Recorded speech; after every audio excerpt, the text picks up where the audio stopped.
Hi guys, welcome back to my channel and the first video of the year.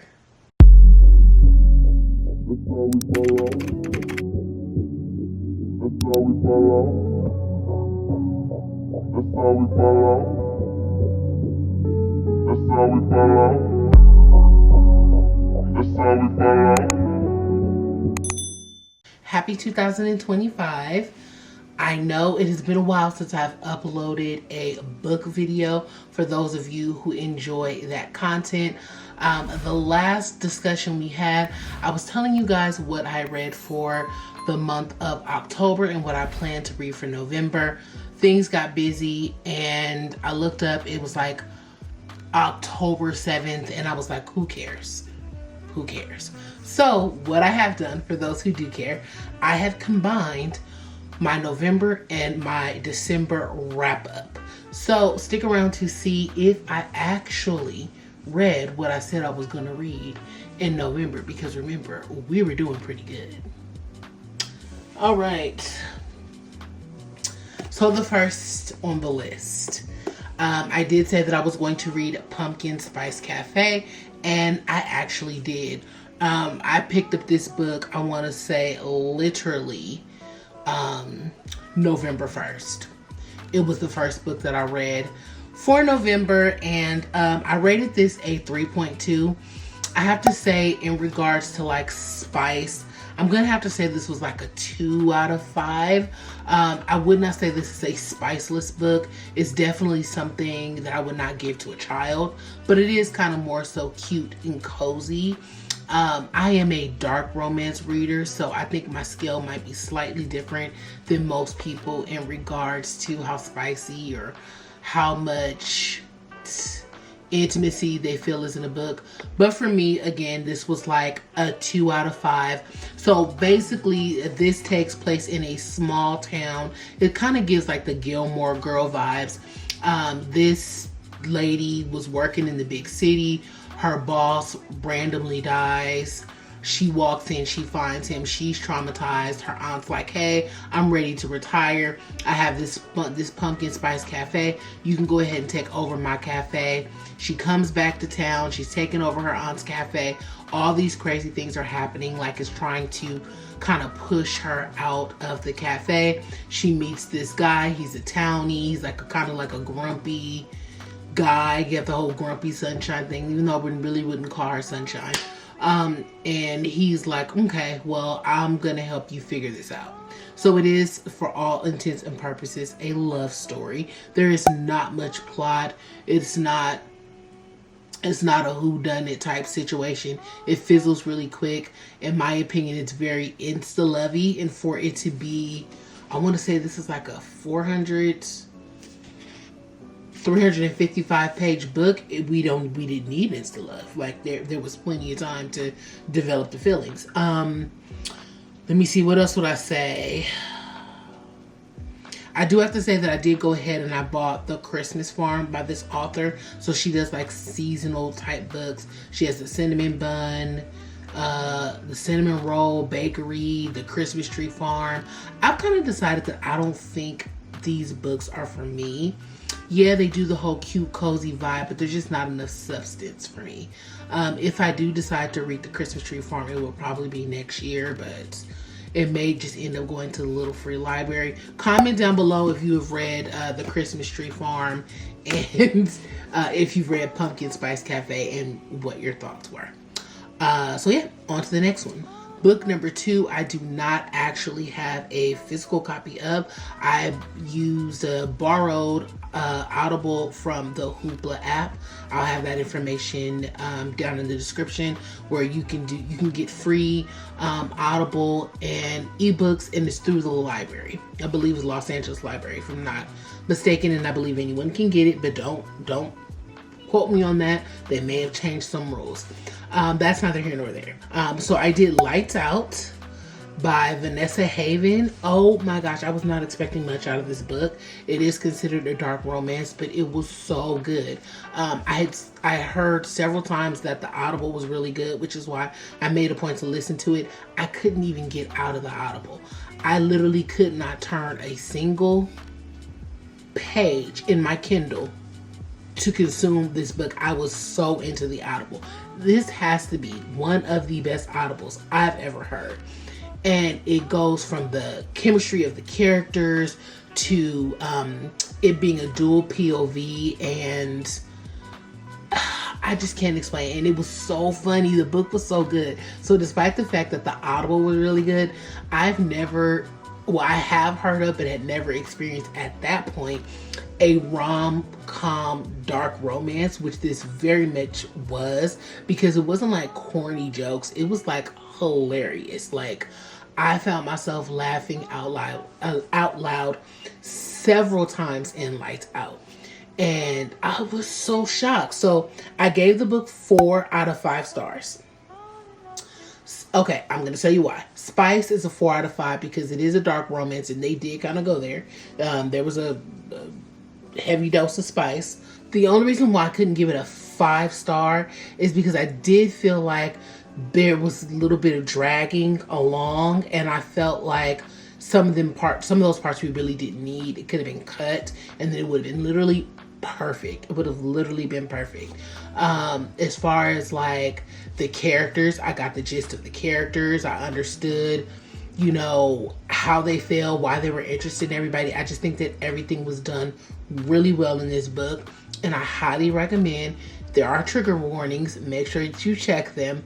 But this is a good way to kind of dip your toe in the dark romance if you've ever considered it, because it doesn't go guns blazing like Hunting Adeline or Den of Vipers. It doesn't go poof, doesn't just shove you in there, but it dumps you. So basically, Lights Out is about a woman. She's a ER doctor, and she meets this guy. She meets this guy. She's kind of has like a situationship with him, and he has a roommate. Roommate's like, I kind of like her. Roommate has a dark past. His father was actually a serial killer. He was really handsome, and he helped put his father behind jail, but he looks just like his father. So he's kind of like an introvert because he doesn't want people to put 2 and 2 together and be like, wait, is that crazy murderer guy? So, yeah, he basically has an Instagram. It's like an Instagram-esque website where he does like all this thirst trapping, and it just so happens that she watches his thirst traps, and one day she leaves a comment and he DMs her, and she's like, oh, okay. And then that's when he basically starts stalking her. Yeah, and she's like, wait, is my Instagram crush, who I don't even know what he looks like because he wears a mask on Instagram, is he stalking me? Like, I know he just wasn't in my house. Like, I know that's not like the video that he just posted to Instagram. Like, I know that's not in my bedroom. So yeah, it's very interesting. It's very good. It kept my attention the whole time. There are a lot of other aspects in the book that you will also enjoy. Make sure you get the Audible for that one. And like I said, it is free in Hoopla. The next book, I actually do not have the physical copy of either. I did purchase it on Audible using one of my credits, and I borrowed the physical book, okay? And that is Firefly Lane. So I did have that on my TBR, and I did finish it, and I'm very happy that I did, because I have not really done women's fiction or like literary fiction in a long time. I want to say the last book I probably did that would be considered that is 7 Husbands of Evelyn Hugo. That was probably the last one that I did that you would consider like literary or women's fiction. So I was like, I don't know if I'm gonna like this, but I ate it up. I'm gonna tell you right now. Ate it up, gobbled it up. It was so freaking good.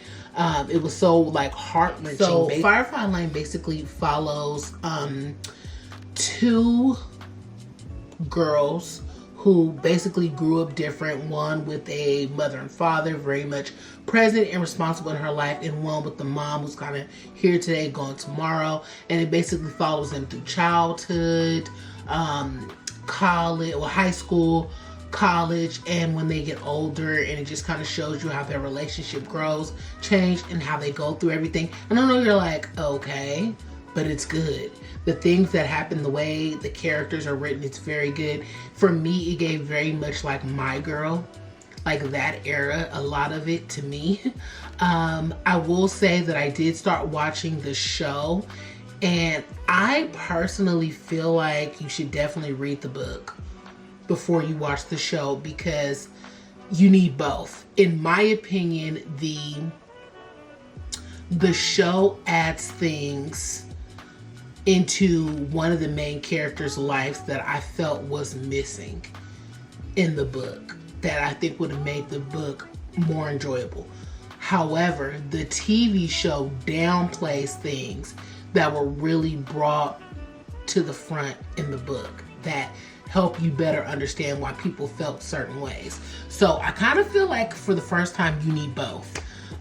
But yeah, very beautifully written. It's by Christina Hanna. People rave about her writing. I've never heard anybody say anything bad about her writing. So I am looking forward to reading more of her books. Like I said, she strictly writes like women's fiction, literary fiction. So if that is something that you're into, that's one that I definitely do recommend, which is Firefly Lane. I did give it a 4-star. On spice level, I know that there were like some intimate scenes, but nothing worth remembering. Nothing that, yeah, I'm gonna go ahead and say that there's almost little to no spice, but there are some adult themes. There are some adult themes in the book, things that are discussed that happened in the book that could potentially be a trigger warning. And if I'm not mistaken, for that reason the book does have trigger warning, because there's some sad things that happen in the book or whatever, but it just kind of adds to the story. Yeah, so definitely it's a good read. Definitely check it out. The show is on Netflix. If you want to watch the show after you've read the book, definitely read the book first, because if you watch the show first then read the book, I think it's gonna be like, eh? Okay, so the next book that I read is Sir Devereux. So this is another look into dark romance, but this is by a Black author, urban fiction author. So that kind of piqued my interest, because most of the dark romance that I read, it's not urban fiction or urban romance. So basically it's about a guy. He's pretty powerful. He has some very interesting taste, if you will, 50 Shades of Grey type taste that he likes to pursue with women. And he meets this girl who is currently in a pretty terrible relationship, and she's just kind of looking for an outlet. She has a homegirl who's like, hey, let me show you the ropes, let me take you to where the rich men are, and let's go have some fun. She ends up going out, meeting Sir Devereux, and having a one-night stand with him. And he's basically at this point like, homegirl, you're mine. So what we about to do about your boo thing? Like, what's going on? There are some plot twists in here, some drama in here, some things we find out more so about her relationship with the guy that she's with and the things that she's gone through, some encounters, some family issues. It is well rounded out in that it's not just I like you and I want you. There are definitely other storylines and details in this book. I don't want to go too far into it because I don't want to spoil it for you, but it is a very, very good read. This is an indie author. This is a self-published author, meaning they are paying for their covers, they are paying for their edits, they're paying for their marketing, they're paying for their publication, and I am here for it. So I actually bought the physical paperback, even though the book is in Kindle Unlimited. And yes, the authors still do get paid for Kindle Unlimited, but I wanted to double down on this one, and I do recommend it to you, especially if you're an urban fiction reader and you're trying to dabble a little bit into dark romance. This is a good segue for you because it'll feel more comfortable, more natural of a transition for you. So yeah, I have read one other book by this author as well. One thing I could say, she is going to make you laugh. I don't know how she does it, but even though, well, it's the same like with Lights Out. Even though it's a dark romance, I was physically laughing out loud when I was reading this book. And it's not like the author is like trying to make jokes. I think it's just like naturally just like funny. It's just the banter, the things that happen, the stuff that's said back and forth, the dialogue. It's just extremely funny. There are definitely some trigger warnings in here. The list is pretty long, and like I said, it is definitely dark romance. What else can I say? Gave it a 5-star, and I'm gonna say Spice is 5 out of 5. This one's pretty spicy, but it's not like smut. It is there's storyline, there's story, there's plot, all of that. So it's an actual, you know, it's a story.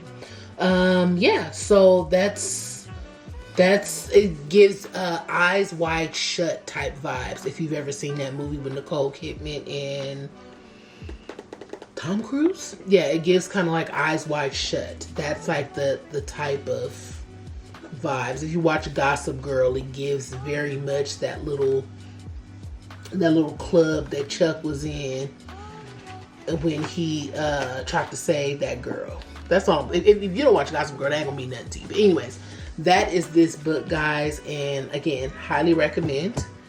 Okay, and I remember telling you guys that for November I was either going to read Serpent and the Wings of Night or I was going to read Quicksilver. I didn't know which one I was going to be in the mood for. I opted to go for Serpent and the Wing of the Night because it has been on my TBR, I want to say, for like 2 years.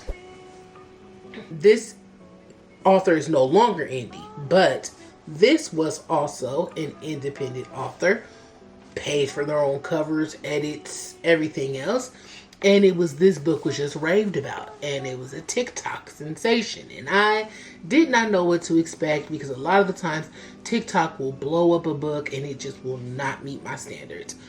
But it had vampires in it, and it was a fantasy book, and it was romance. So I was like, you know what, let me give it a try, and I'm glad that I did. I am going to seriously have to tell you guys, I was not expecting this to be a 5-star read for me. Yeah, you heard that. It was a 5-star read for me. Now, I mean this with every fiber in my bones. At the time that I read this book, I had only gone to the second book in ACOTAR. I'm pointing like you can see it. I had only gone to the second book in ACOTAR. ACOTAR is one of the most beloved fantasy books, okay? And reading this, and I was like, there really are a lot of fantasy books out there that are better, to where I got at least, than ACOTAR. And this gave me everything I needed. I was shocked, okay? Great plot. Twists, turns. The romance was amazing. The world building was great. Like, I literally felt like I was walking down the streets, seeing what they were seeing, smelling what they were smelling, like seeing the characters vividly. The descriptions are on point. This was just an amazing book. This is the first time where there was a reverse Grumpy Sunshine with the female, and she didn't irritate me. Like, normally when it's like reverse Grumpy Sunshine and she's like, I'm not interested, she starts to irritate me. In this one, I was like, girl, stand your ground, girl. You got this. And then when she started softening up, I was like, okay. Samesies. So yeah, guys, I was shocked. I was quickly about to move on to the second book. I mean, quickly about to move on to the second book.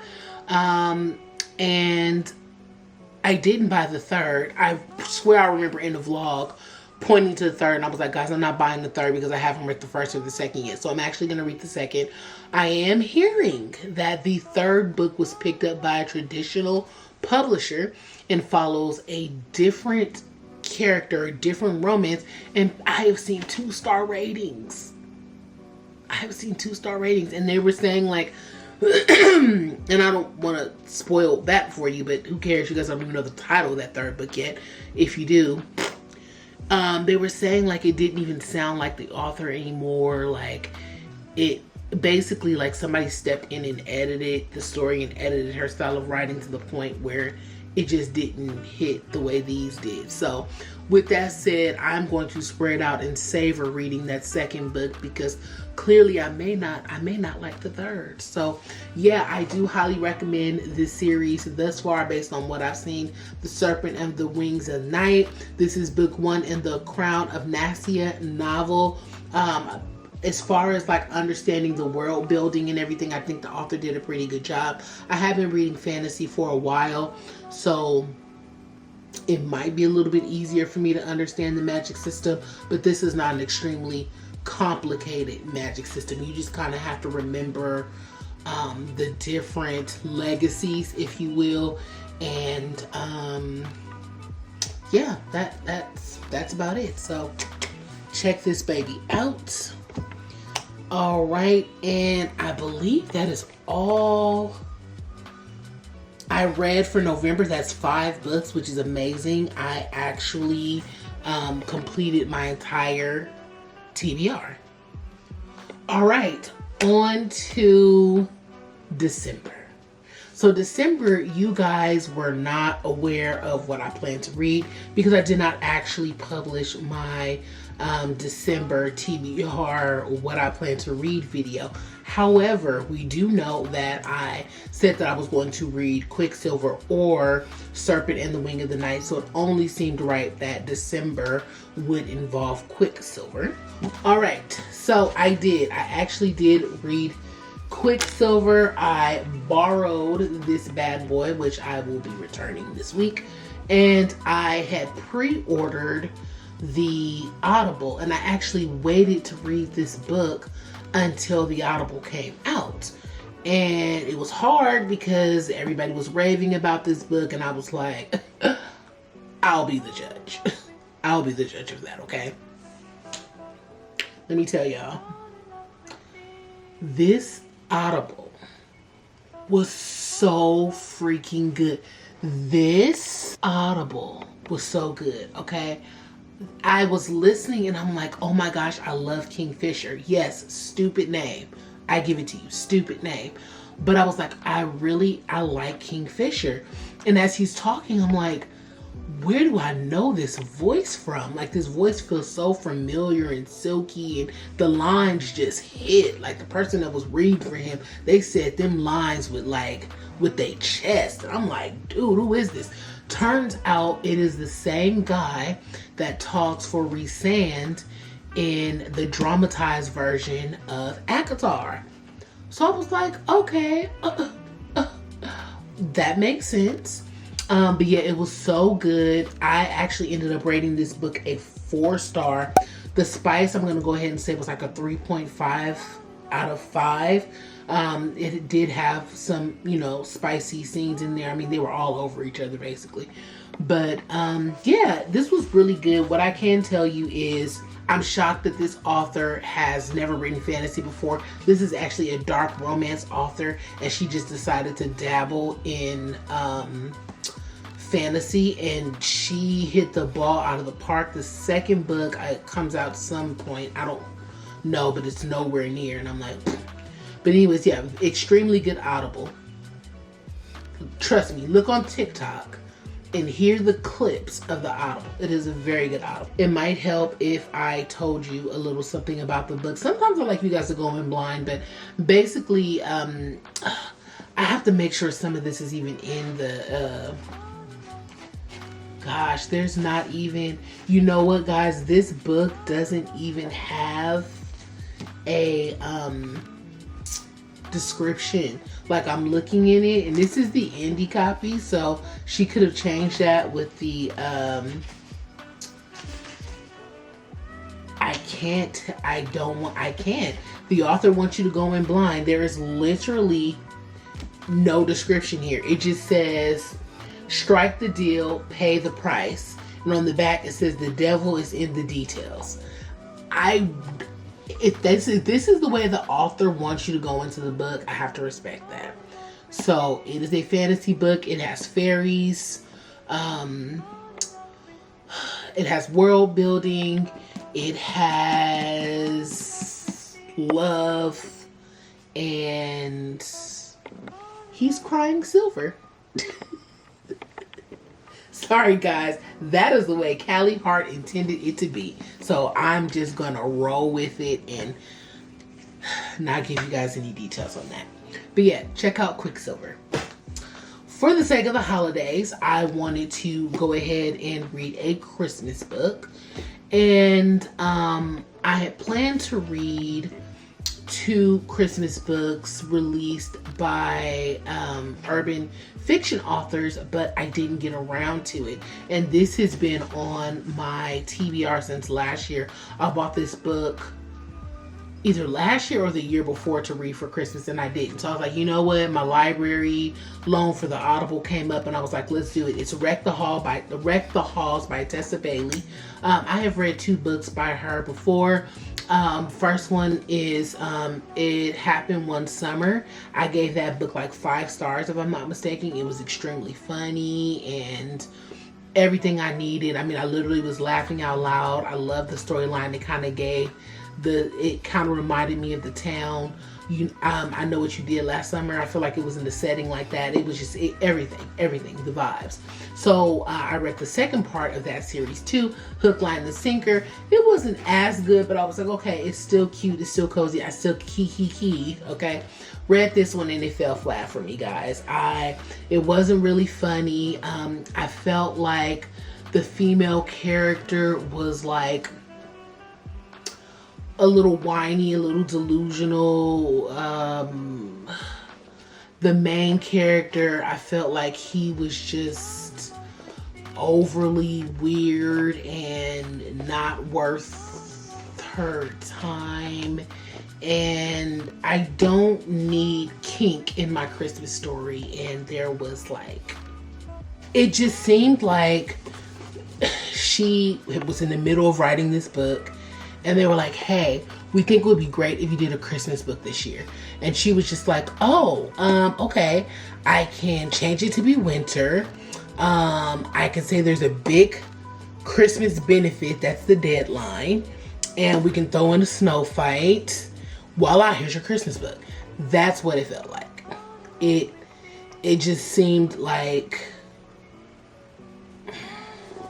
So basically, to tell you what it's about is, it's these 2, this boy and this girl. Their parents were a part of some like huge rock group.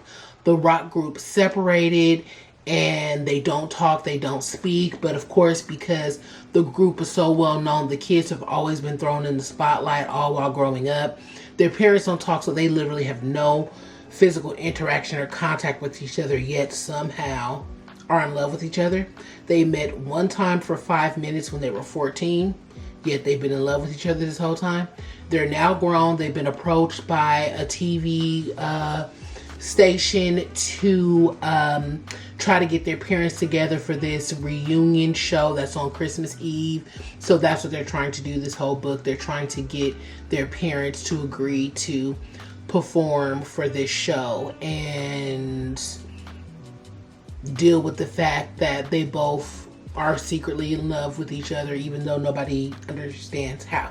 So yeah, I rated this a 3 stars. And the spice was like a 3.5, even though it included a kink. It wasn't even a good kink. It wasn't even a kink that would be even remotely interesting for me at all, or most people. I mean, most kinks aren't interesting to me, so I don't really know what somebody said that. Yeah, but yeah, no, it didn't do it for me. It didn't. I'm starting to think I'm just not a Christmas book girly. That's what I'm starting to think. But it hasn't gone well for me trying to read Christmas books in Christmas. So maybe I'll try reading them out of season and see if that helps. It's the only thing I can think. All right, and because I was like, well, the Christmas thing isn't working, I decided to read Hooked. Now, this is a book, again, that has been on my TBR for at least 2 years.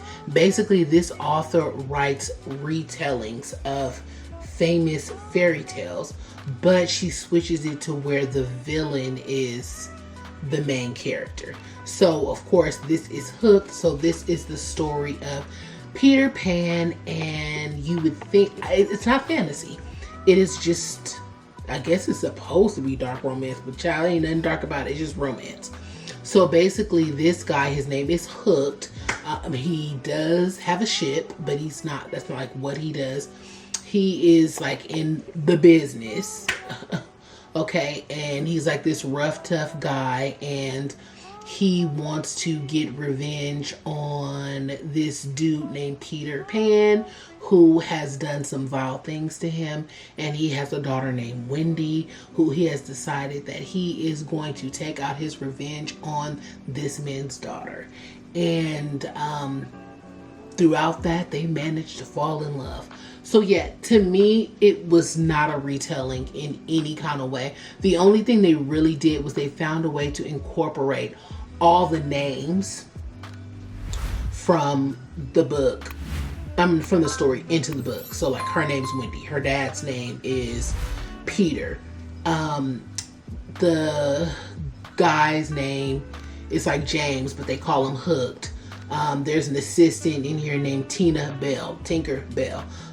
His whole crew is called the Lost Boys, but there's no actual like, I mean, I guess technically she goes to another place, but she just go visit somewhere. Like it's not necessarily a retelling like you think it is. But that's fine, because if you're not into fantasy or have you are just strictly a romance girly, then this is for you, because there's no magic, there's no fantasy. This is really using the same names and kind of like an urban, updated, modern day spin on this. Like I think they're on like Florida.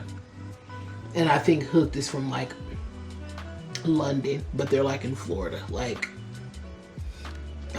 they go get coffees, they go to clubs. Like it's, I'm just telling you, so you won't think what I was thinking when I was going into it. Okay, so yeah. But I did rate this a 3 because it was just, a decent romance, interesting. The storyline was reminded me, and maybe you guys didn't do this when you were little, I used to steal my mom's little like Harlequin romance novels and read them at night or read them in the bathroom, and this just very much gave that kind of storyline. So yeah, but solid otherwise. I mean, not solid, but you get me. 3 out of 5 on the spice. It was just okay. Not Schmegelman's, but take it. It's Ling's Palace. It's fine.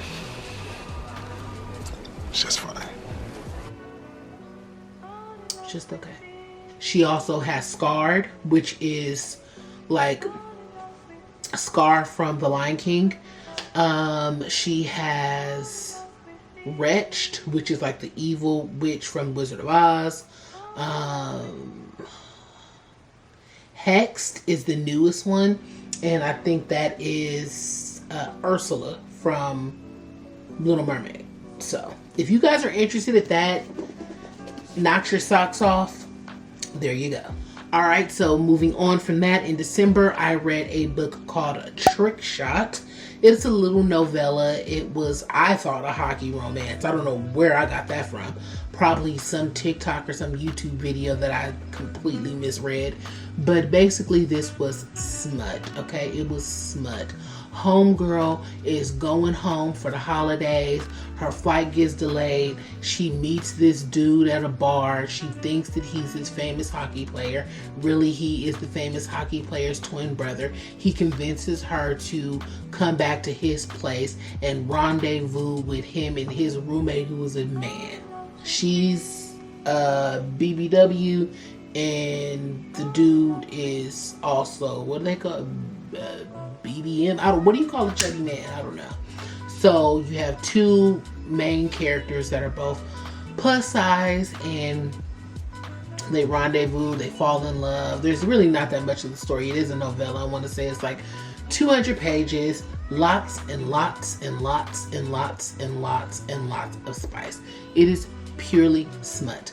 I was able to get, I'm not gonna say when I say purely smut, I don't mean like it's porn and the author didn't put any writing into it. That's not what I mean. I just mean that it is a lot of sex and someone is reading that book because they want to read a book with a lot of sex. That's basically the point. Didn't know. Now I do. But got to see it through, my boy. God damn it. A decent plot. The story was decent. I think for a book to be that short and them to kind of establish the characters and everything shows that the writer is talented. The only thing I did not like is I know it's a novella and the love has to happen quick, but I feel like the depth of the love was kind of strange for me because I could see you being like, dang, I'm kind of feeling her, or dang, I'm kind of feeling him, but I can't see you being so urgently deep in love in such a short time, if that makes sense. So yeah, that would be my only complaint about that. But 3 stars, 5 out of 5 on Spice. Max on the Spice there. Maxed out on the Spice. Max. All right. Okay, and then we went into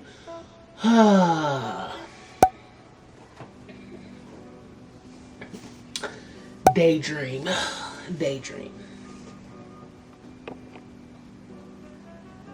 Okay, so the first book in this Maple Hill series is Icebreaker.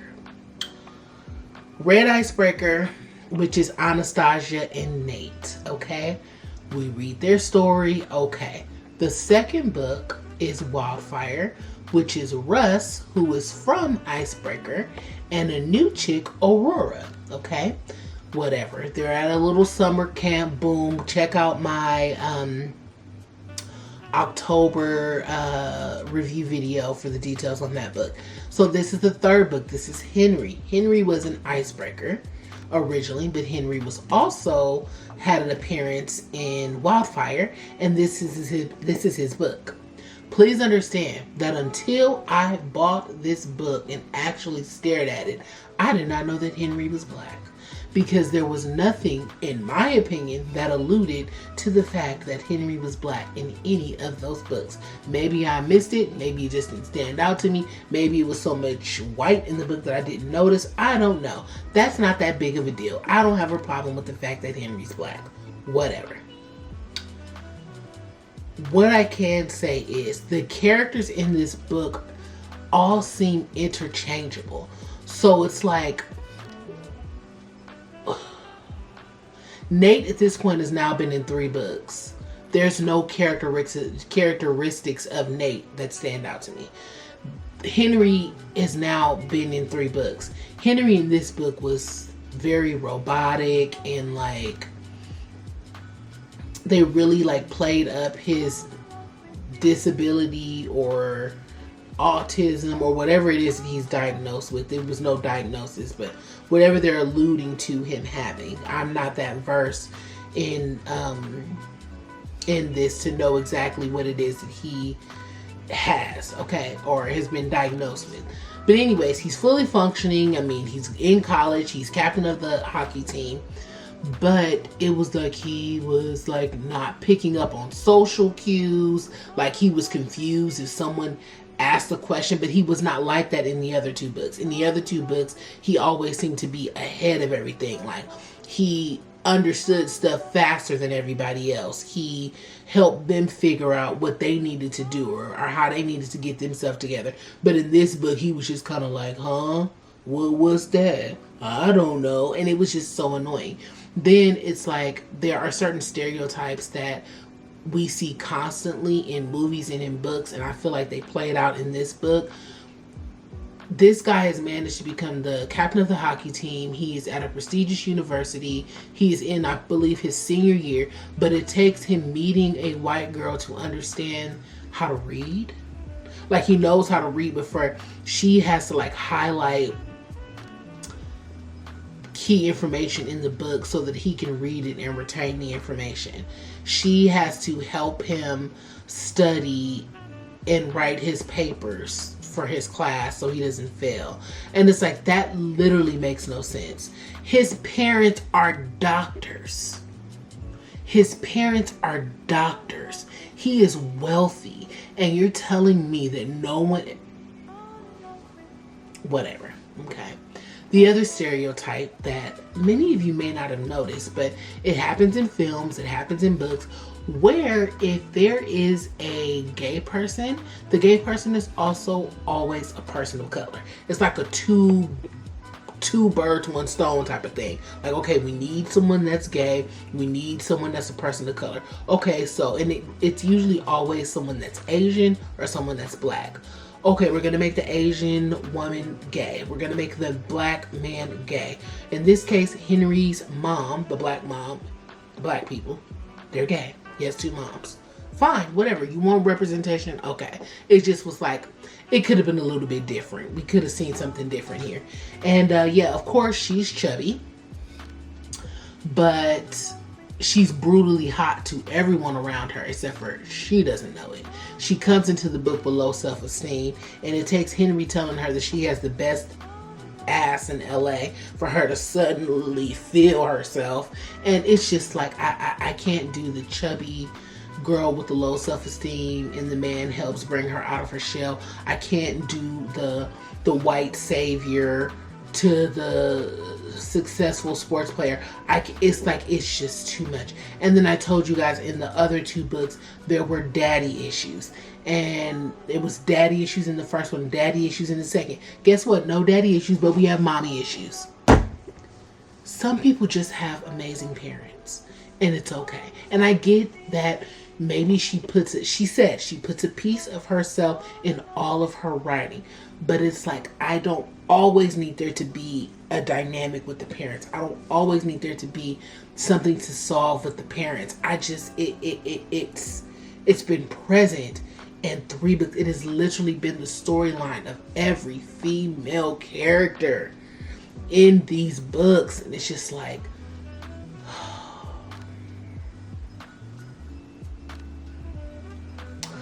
so I gave the book 3 stars. Spice, 3 out of 5. I have to say she writes well. This is only her 3rd book. I feel like she will get increasingly better. It's no doubt in my mind that her writing is definitely going to improve. Her ideas are going to flourish. I just think it's kind of one of those things that she has to get it out of her system. I'm not saying that I wouldn't continue the series. So to get through Daydream, I decided to pull out the 3rd book in the ACOTAR series. Ciao. At this point, we're reading 1 book a year, because the last book I read in this series was A Court of Mist and Fury, which is what people call ACOMAF.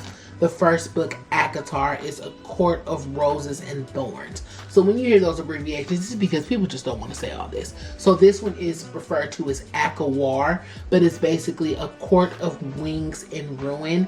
And like I said, this is the 3rd book. This is the actual book that I would say where the war takes place. I don't want to tell you much about this book, only because if you haven't read the other 2, it would be major spoilers.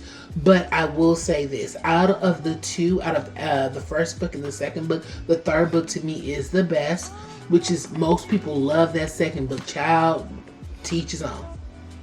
If I had to rank them, it would be this one, then it would be the first book, and then it would be the second book. But this one was extremely interesting. It held my attention literally the whole time. I gave this book a 4-star, and none of the books in ACOTAR have gotten 4 from me. So that says a lot. This is, like I said, the best one yet. Tamlin was that dude in this book. There is so much Tamlin hate, but the way Tamlin came through,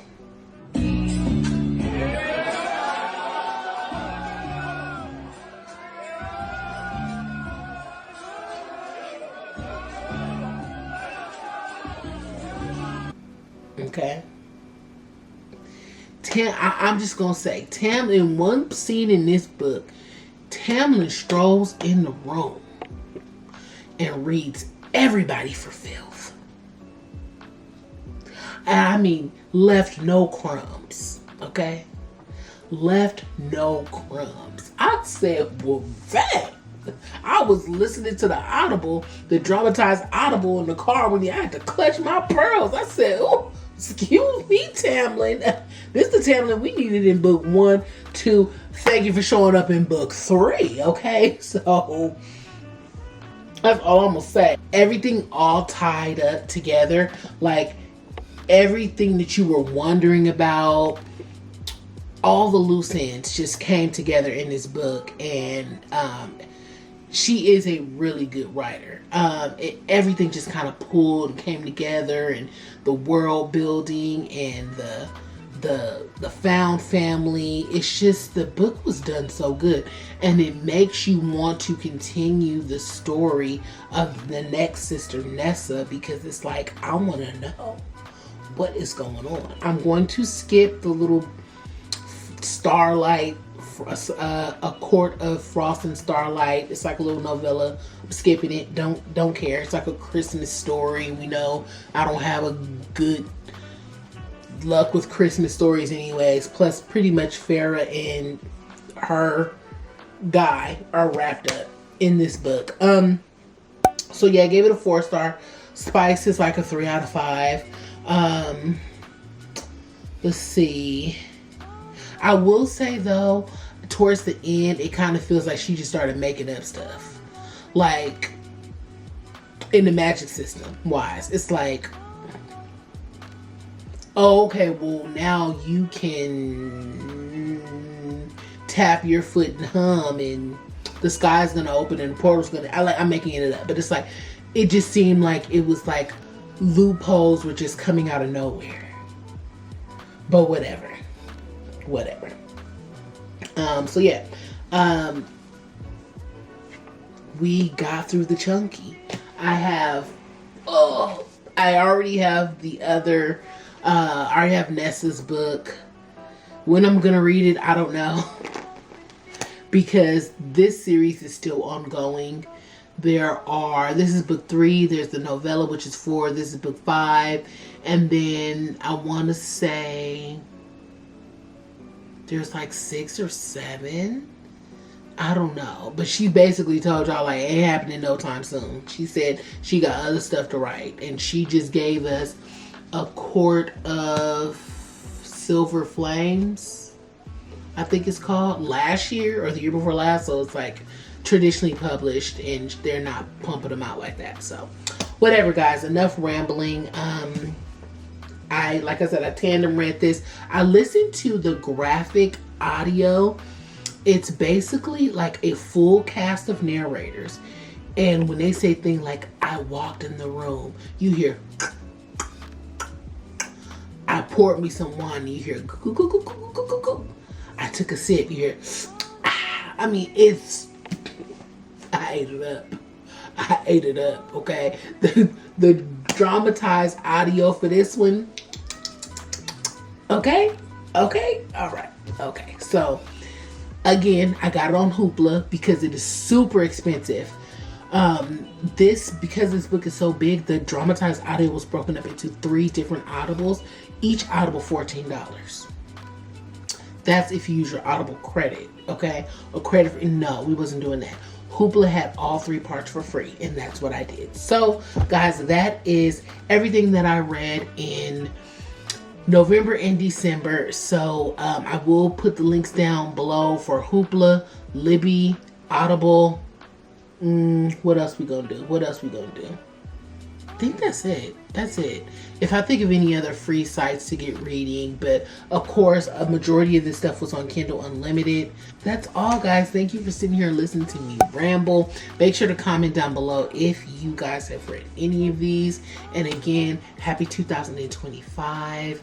This is a new year. It is a time to expand, and it is a time to try some new things. Just don't try any of the books that I rated below 3.5. All right, guys. I'm just kidding. Bye. That's how we fall out.